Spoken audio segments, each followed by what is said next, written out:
Bom dia, João. Bom dia a todos os ouvintes. Nossa, é verdade, né?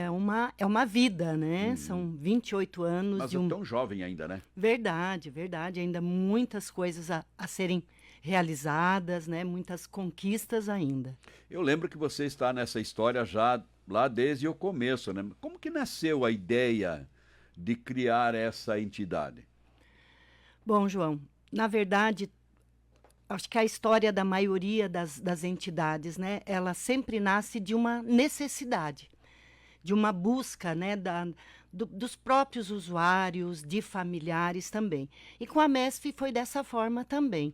Foi diante de dificuldades, né? Uhum. Ah, eu sempre falo, a história da MESF, o início assim da história da MESF foi uma história bem sofrida, de preconceito, de ah, Condições precárias de trabalho. precárias, falta de apoio na época Uhum.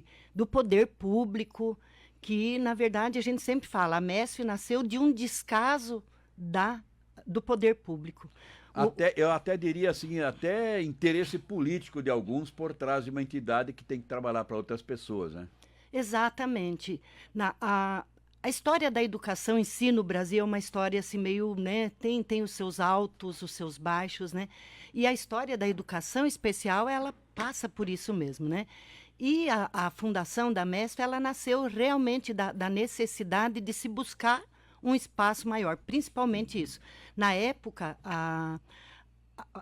os surdos, né, do município, eles eram jogados para cá, para lá, ora numa escola estadual.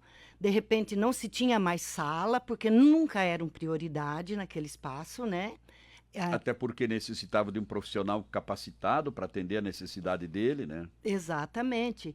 Então, assim, se aumentavam os alunos, ouvintes, né, digamos, daquela escola, os surdos ficavam sem uma sala. Uhum. No ano seguinte, aumentavam os alunos, outra sala diminuía. Até que fomos, né, para uma escola municipal que nos acolheu na época. Dividimos uma sala lá em 5 salas. E ali a gente foi com aqueles alunos, na verdade, foi até apoio dos pais da comunidade que conseguiram aquelas divisórias para a gente Uhum. poder atender. Na verdade, assim, parece que houve uma ordem de despejo. E lá fomos nós com um caminhão, com os móveis que tínhamos na escola Olavo Bilac na época, e fomos para uma escola municipal com alguns móveis, algumas carteiras, e lá fomos nós. E lá a gente ficou por quase 2 anos naquele espaço, naquela precariedade, o número de alunos aumentando, e foi onde que a gente pensou, não temos mais o que fazer a não ser unir forças, chamar esses pais, essa comunidade, né? E vamos fundar uma associação que, né, que defenda, que possa, onde a gente possa fazer parcerias com Uhum. outros poderes, né, privados, inclusive. E assim foi o nascimento da MESF, no dia 11 de março. Inclusive, foi num sábado, em Vai coincidir com sábado, sim. 1995. Uhum. A gente chamou toda a comunidade, pessoas, né, que a gente sabia que gostavam dos surdos, os familiares, e a gente fez essa primeira reunião de fundação. Ali foi lavrada a ata, né, da fundação da AMESF. Bom, você falou essa história no início, né? E falou da dificuldade de ter espaço em escola. De trabalho, então, nem se fala, né? Com certeza, profissionais, professores, equipe técnica, por exemplo, psicólogo, fono, assistente Nada. social, isso era uma coisa assim muito Mas eu quero distante. colocar, tinha o surdo tinha condição ou de buscar vaga de trabalho? Também isso era complicado, né? Nossa, muito complicado. Não se falava em pessoa surda inserida no mundo do trabalho. Não se falava. Foi a MESF que foi começando a plantar essa sementinha nas empresas, Uhum. na própria família dos surdos, de que ele teria capacidade, sim, de ser inserido, de trabalhar, né? Então foi também uma outra luta, né? Uma dificuldade no começo também. Não existia nenhuma uma lei que protegia a inclusão das pessoas com deficiência. Então era assim, era aquela conversa, né, nossa. Era como diria hoje, uma peleia permanente, né? Diária mesmo. Bom, agora vamos conversar um pouco com a mãe de um aluno, a mãe do Rafael, a Salete Bortoli. Ela é funcionária da Lar Cooperativa. O Rafa também trabalhou na Lar Cooperativa há algum tempo e está buscando um novo caminho. Salete, bom dia. Obrigado por ter aceito o convite para vir aqui contar um pouco dessa história, né? Como que é na família, né, conduzir todo esse trabalho, essa questão com uma pessoa que tem uma deficiência auditiva, portadora de uma necessidade especial? Bom dia, João. Bom dia aos ouvintes da Rádio Independência. É sempre um prazer falar da minha luta, né? Porque para as pessoas de fora parece uma dificuldade. Para a gente que é da família, as coisas são naturais, são normais. E assim, claro que tem um desprendimento um pouco maior, porque a gente da família, eu, por exemplo, sempre me preocupei em tratar o Rafael preparando ele para a vida, né? Porque na época, como a Cirlei falava, eles eram assim excluídos, né? Eles não tinham essa abertura que hoje o mercado oferece, que hoje tem no mercado, né? E sempre foi uma luta. Se a Messi faz 28 anos, eu luto, eu batalho 36 anos, o Rafael tem 36 anos de idade.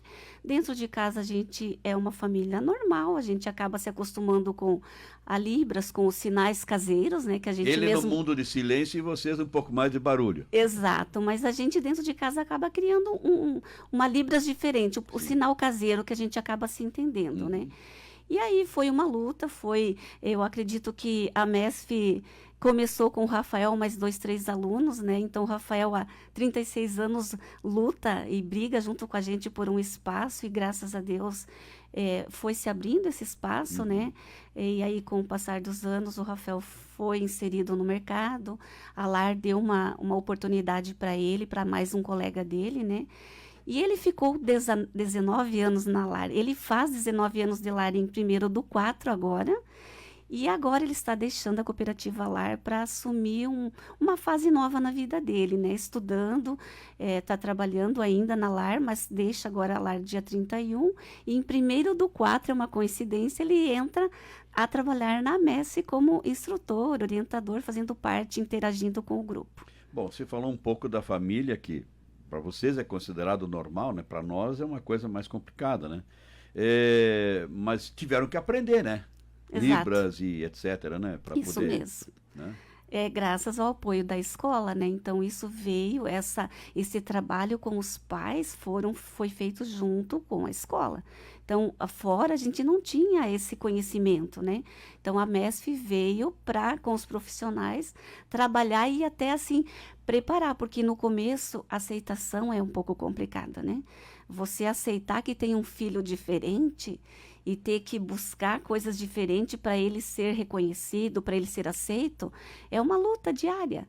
E no começo foi muito sofrido, realmente. Mas com o apoio dos professores, a gente está aí, né? Graças a Deus, só agradecer. Quando foi que você, como mãe, percebeu que o Rafa tinha alguma dificuldade para ouvir? Na verdade, quem descobriu que o meu filho não ouvia foi o meu pai. Primeiro, o neto, ele era muito brincalhão, né? Como vô, e ele percebia que o Rafael não respondia a estímulos, a chamada, né? E aí ele teve um pouco de receio de falar para mim, quando ele falou, é natural a gente não aceitar, né? Eu me emociono quando eu falo. No começo até o avô deve ter sentido muito, isso, né? Ele teve uma dificuldade em falar para mim, né? Aí, junto com o apoio da Cirlei, que não, tem um exame que dá para saber, para a gente fazer. Aí foi procurar, né, um médico especialista, um otorrino, que fez um exame que se chama Bera, né, Cirlei? E um recém-nascido consegue detectar essa perda de audição aí através desse exame, né? Aí foi feito o Bera e evidenciou-se que o Rafael estava realmente com essa perda de audição por conta de uma rubéola que eu passei, que na época não existia essa orientação de fazer uma vacina, né? Sim. Que a mãe gestante precisa se preparar a fazer isso.